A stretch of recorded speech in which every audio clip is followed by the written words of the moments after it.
জনাব মোহাম্মদ শাহরিয়ার আলম। ধন্যবাদ মাননীয় স্পিকার।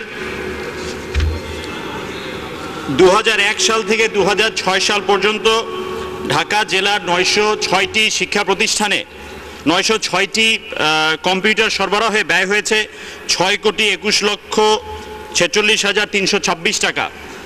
এখানে যে কত বড় জালিয়াতি হয়েছে এটা বোঝানোর জন্য কাউকে এটাতে পারদর্শী হওয়ার কোনো প্রয়োজন নেই।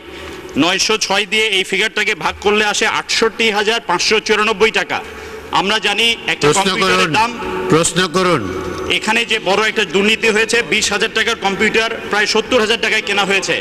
এটার কোনো তদন্তের ব্যবস্থা শীঘ্রই নেবেন কিনা? এটা যদি একটা জেলার পরিস্থিতি হয় তাহলে 64টি জেলায় কত বড় জালিয়াতি হয়েছে এটা খুব সহজেই বোঝা যায় মাননীয় স্পিকার। ধন্যবাদ। ধন্যবাদ মাননীয় সদস্য। মাননীয় মন্ত্রী মহোদয়। মাননীয় স্পিকার, মাননীয় সদস্য ঠিকই বলেছেন। বিগত জোট সরকারের সময় যে ধরনের দুর্নীতি, লুটপাট এবং অনিয়ম হয়েছে এটার কোনো উদাহরণ অতীতে কখনো আমাদের দেশে খুঁজে পাওয়া যাবে না।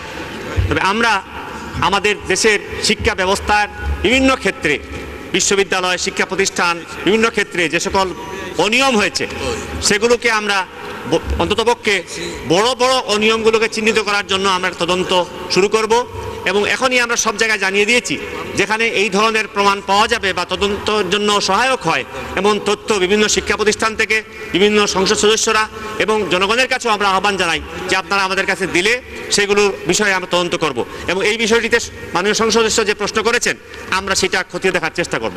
ধন্যবাদ। ধন্যবাদ মাননীয় মন্ত্রী।